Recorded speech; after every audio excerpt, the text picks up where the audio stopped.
At noon, the Egyptian sun could turn a mud-brick village into a landscape of white glare and burning dust.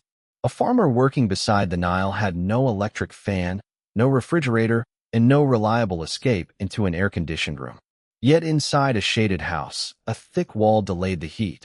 A porous clay jar helped keep water cooler than the surrounding air, and a light linen garment allowed sweat to evaporate. None of these solutions defeated the summer. Together, however, they made life possible. So how did ancient Egyptians survive the fiercest heat, and how effective were their methods really? The first answer is easy to miss because it was not an object. It was timing. Ancient Egyptians did not treat every hour as equally useful. Whenever work allowed it, demanding tasks could begin in the cooler morning, slow as the sun climbed, and continue later in the day. Shade, rest, and access to water were not signs of weakness. They were practical responses to a climate that could punish anyone who ignored it. This did not mean the entire country followed one perfect summer schedule. Ancient Egypt lasted for more than 3,000 years, and conditions differed between the Mediterranean delta, the narrow Nile Valley, desert settlements, and the hotter south. Farmers, soldiers, quarry workers, priests, and scribes also faced very different risks. What worked for an official in a large estate was not automatically available to a laborer in an exposed field. The Nile shaped that rhythm. Egyptian agriculture depended on its water, while the year was traditionally organized around the flood, the growing season, and the harvest. The civil calendar eventually drifted against the solar year, so those named seasons did not remain permanently fixed to the same modern months. Daily survival, therefore, depended less on a label such as summer and more on the immediate realities of sunlight, water level, crops, and labor. Imagine stepping away from the river and entering a town built largely from mud brick. At first, mud may sound like the worst possible material in extreme heat. In reality, a thick earthen wall can absorb heat slowly. During the hottest part of the day, that delays some of the outside heat from reaching the interior, especially when the wall is shaded or covered with plaster. That delay is called thermal lag. It does not make a house cold, and it does not remove heat the way modern air conditioning does. Instead, the wall acts like a slow-moving barrier.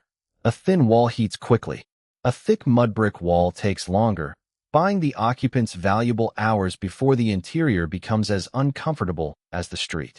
Archaeology shows that mud brick dominated ordinary domestic construction at sites such as Amarna, while stone was usually reserved for monuments, temples, thresholds, columns, and other special elements. Mud brick was local, workable, and inexpensive. Builders mixed suitable soil with water, often added plant material, shaped the mixture in molds, and dried the bricks in the sun. The same climate that made daily life difficult helped manufacture the material used to moderate it. The house plan mattered too. Egyptian homes varied enormously, but excavated examples commonly separated entrance areas, reception spaces, and more private rooms. Smaller houses could consist of only a few rooms, while wealthy residences had halls, storerooms, courtyards, service areas, and surrounding walls. Moving deeper into a house could mean moving farther from direct sunlight, hot wind, street dust, and reflected glare. Doorways and openings allowed air to move, but ventilation was always a compromise. A large opening might admit a breeze, yet it could also bring heat, dust, insects, and harsh sunlight. Smaller or shaded openings reduced glare and direct solar gain, though they could leave rooms dim. Ancient builders were not following one universal blueprint. They were balancing air, privacy, security, and heat with the materials available to them. Courtyards created another kind of control. When shaded by walls, cloth, vegetation, or surrounding rooms, a courtyard could become a transition zone between the burning street and the enclosed house. Air could circulate through it, domestic work could move with the sun, and occupants could choose whichever area was least uncomfortable. The useful space of a home changed hour by hour. Flat roofs may also have offered relief after sunset, and people in hot, dry regions have long used roofs in courtyards when indoor rooms remain warm at night. But we should be cautious. Archaeology preserves walls and floors more readily than a family's exact sleeping routine. Roof use is plausible in many settings, yet we cannot assume that every Egyptian household slept outside or followed the same custom in every period. The night itself provided part of the cooling system. Desert air can lose heat quickly after dark, especially beneath a clear sky.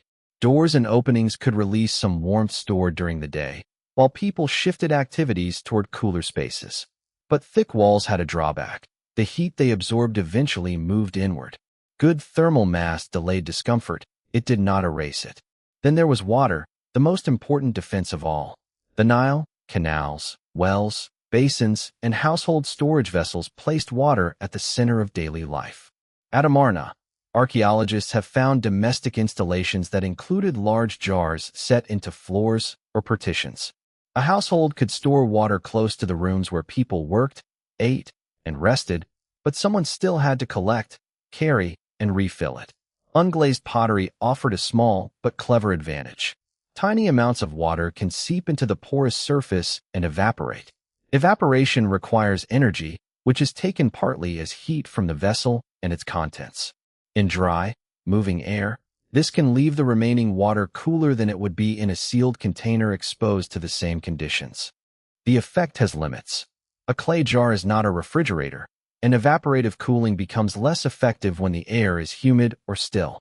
The vessel also loses water in the process, which matters where every trip to the source costs effort. Even so, cooler drinking water in a vessel kept in deep shade could make a meaningful difference during a hot day. Drinking, however, was only half the problem. The human body survives heat by producing sweat, and sweat works best when it can evaporate. Heavy, tight clothing traps warmth and moisture. Ancient Egyptian clothing therefore often relied on linen, a fabric made from flax that could be woven into garments ranging from coarse work clothes to extremely fine elite textiles. Light linen did not magically cool the wearer, but loose or minimal garments allowed air to reach the skin and reduce the burden of insulation. Artistic scenes show clothing changing with status, activity, gender, fashion, and period. Children and laborers might wear very little in some contexts, while officials and elites displayed elaborate dress. The practical response to heat existed alongside social expectations about appearance. The familiar image of every Egyptian dressed in brilliant white is too simple. Surviving linen often looks pale today, and undyed linen was certainly common, but textiles could be bleached, colored, pleated, and decorated. White or pale fabric reflects more sunlight than a dark surface. Yet clothing choices were never based on temperature alone. Rank, occupation, ritual, and wealth shaped what a person wore. Hair and head coverings involved the same tension. Short hair or a shaved scalp could make cleanliness and parasite control easier, while wigs had social and ceremonial value. A cloth over the head could shield skin from direct sun, but a heavy wig could also retain heat. Ancient Egyptians did not possess one perfect heat-proof costume. They adjusted different items to work, place, and identity. Shade often mattered more than fabric. A person standing beneath a roof, tree, awning, or cliff face avoided the direct solar energy striking the body. That is why gardens and covered spaces were not merely decorative luxuries. Tomb paintings and archaeological remains show elite estates with trees, planted areas, pools, and pavilions. Vegetation and water created pleasant surroundings, while leaves and structures produced valuable shade. Yet this is where the story becomes unequal. A wealthy household could command larger rooms, more shaded ground, stored water, servants, and handheld fans. A field worker could not carry an ornamental garden into the harvest. The rich experienced the same climate, but they could transfer much of the labor of coping with it to other people. Fans are a clear example. A hand fan does not lower the temperature of the air, but it moves air across the skin and speeds evaporation. For an elite person, a servant could provide that airflow with little physical effort from the person receiving it. The servant, of course, was still working in the heat. Comfort for one body could depend on exertion by another. Most Egyptians relied on smaller adjustments. They sought the shadow of walls, rested when tasks permitted, covered water vessels, and moved work between indoor and outdoor spaces. Cooking, grinding grain, weaving, repairing tools, and preparing food generated different amounts of heat and could be organized around the changing day. A household survived not through a single invention, but through dozens of repeated decisions. Food and drink were also tied to heat. Bread and beer were major parts of the Egyptian diet, but the popular claim that Egyptians drank beer because water was always unsafe goes too far. People certainly drank water. Beer supplied calories and formed part of wages and rations, yet it should not be imagined as a universal replacement for hydration or as a medical shield against contaminated sources. Fresh water itself was not automatically clean. The Nile supported life, but canals and stored water could carry sediment and biological contamination. Ancient Egyptians could allow particles to settle, pour liquids between vessels, or use simple filters in some circumstances, but these methods did not eliminate invisible pathogens. Surviving the heat, therefore, came with another danger. The water needed to prevent dehydration could also transmit disease. Heat increased other pressures as well. Food spoiled, insects multiplied, and flies gathered around waste. Dust irritated eyes and lungs. Bare feet met hot ground, sharp debris, and parasites. Medical papyri preserve treatments for many complaints, but they do not show that Egyptian healers understood heat stroke, microbes, or fluid balance in modern scientific terms. They did, however, recognize symptoms and treat suffering with the knowledge available to them. Rest, liquids, washing, oils, bandages, plant ingredients, ritual words, and practical observation could all appear within Egyptian medicine. Some remedies may have soothed a patient, others had little effect, and some were harmful.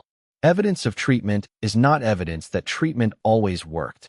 For people performing hard labor, the margin for error was narrow. Quarrying stone, making bricks, hauling loads, farming, and serving military expeditions demanded energy while the body was losing water. Written records from work communities show organized crews, assigned rations, rest days, and recorded absences. They reveal a managed labor system, but they do not prove that every worker was protected from dangerous exposure. Modern viewers sometimes imagine that ancient people were simply tougher and therefore barely noticed the heat. Human populations can become physiologically acclimatized when they repeatedly work in hot conditions. The body may begin sweating earlier and regulate temperature more efficiently. But acclimatization is not immunity. A trained worker can still suffer dehydration, collapse, or death when heat, exertion, illness, and limited water combine. The desert offered an even harsher test. Expeditions to mines, quarries, and trade routes moved beyond the reliable ribbon of the Nile. There, survival depended on planning water supplies, choosing routes, using wells where available, carrying food, and coordinating people and animals. A broken container or delayed journey could become more dangerous than an enemy. This helps explain why Egyptian power was partly an organizational achievement. Temples, estates, royal administrations, and local communities could gather grain, distribute rations, maintain canals, and mobilize labor. Those systems were not designed only for comfort, and they could be coercive. Still, the ability to move water and food allowed large groups to work and live where isolated individuals could not. Canals did more than irrigate fields. They brought water into cultivated zones, supported transport, and connected settlements to the river's annual cycle. Smaller channels and basins required constant maintenance because silt accumulated and banks failed. The landscape that looks naturally green beside the Nile was also a human-managed environment, repaired by generations of labor under the same sun they were trying to survive. There is another tempting idea we should treat carefully. The claim that pharaonic houses used sophisticated windcatcher towers exactly like those known from much later Middle Eastern architecture. Ancient Egyptian buildings certainly used openings, elevated spaces, and air movement. Some artistic or architectural evidence has been interpreted as ventilation devices. But the famous wind catchers of later periods should not be projected backward as a universal Egyptian technology without firm evidence. The real solutions are impressive enough without exaggeration. Thick earthen walls delayed heat. Shade blocked direct sunlight. Courtyards and openings helped occupants search for airflow. Porous pottery could provide modest evaporative cooling. Linen, reduced clothing, water, adjusted schedules, and nighttime cooling worked together as a passive system. And passive is the key word. These methods required no engine, but they were not effortless. Bricks had to be made, walls repaired, jars filled, canals cleared, flax grown, linen spun, food distributed, and fans waved. Every cool room rested on previous labor. Every full water jar represented someone's journey. We also have to resist reading beautiful elite tomb scenes as a complete picture of everyday life. Egyptian art often presented an ordered and ideal world. Archaeology adds cracked floors, crowded rooms, worn tools, rubbish deposits, animal remains, and repaired walls. Together, the evidence suggests not a civilization floating comfortably above its climate, but people constantly adapting to it. Some adaptations even created new discomforts. A dark interior stayed out of the sun but needed lamps. A small opening reduced glare but restricted ventilation. A pool offered water and status but required maintenance and could attract insects. A close-packed settlement produced shade in narrow lanes, yet it also reduced privacy and trapped smells. That trade-off is the most realistic way to understand ancient cooling. There was rarely a perfect answer, only a better choice for a particular hour. Morning work instead of noon work. A shaded room instead of an exposed roof. A porous jar instead of a sun-warmed container. A thin linen wrap instead of a heavy garment. So what would a summer day actually feel like? It might begin before the strongest sunlight, with activity building as visibility improved. By midday, exposed ground and walls radiated heat, and anyone who could reduce effort or move in a shade gained an advantage. Later, as shadows lengthened, work and movement became easier again, while the household prepared for a night that might finally carry away some of the day's stored warmth. But not everyone could stop. Crops still needed attention. Animals needed water. Officials demanded labor. Ovens remained hot, and servants continued their tasks. Survival did not mean comfort, and adaptation did not protect everyone equally. Infants, older people, pregnant women, sick people, and exhausted workers would have faced greater danger, just as vulnerable groups do during heat waves today. This is also why we should not ask only which ancient device functioned like an air conditioner. That question narrows the story too much. Ancient Egyptian heat management was a network joining the body, the house, the river, the workday, and the community. Remove one part, especially water, and the entire system became fragile. The evidence cannot tell us the temperature of every room or how every individual felt on a particular afternoon. Organic shades disappear, upper stories collapse, and everyday habits often leave no written record. Researchers reconstruct the picture from buildings, pottery, textiles, paintings, administrative texts, environmental evidence, and comparisons with well-understood physical processes. Some details remain probable rather than certain. Even with those limits, the central answer is clear. Ancient Egyptians survived summer heat by organizing life around it. They used mudbrick architecture and shade to slow the sun's impact, airflow and evaporation to improve comfort, linen and flexible clothing to help the body release heat, and stored water plus carefully timed activity to reduce physical risk. They did not conquer the climate. They negotiated with it, hour by hour, using materials drawn from the river valley and labor organized across households and communities. Their greatest cooling technology was not one hidden machine. It was the accumulated knowledge of where to build, when to work, what to wear, and how never to take water for granted. The next time an ancient Egyptian house looks simple, imagine it at noon rather than inside a museum. Its thick walls, shadowed rooms, worn threshold, and clay jars were parts of a survival system refined by experience. The heat was always waiting outside, and sometimes inside too. The achievement was not escaping summer, but building an entire civilization that could continue living through it. If you want more evidence-based journeys into everyday ancient life, subscribe and join the next one.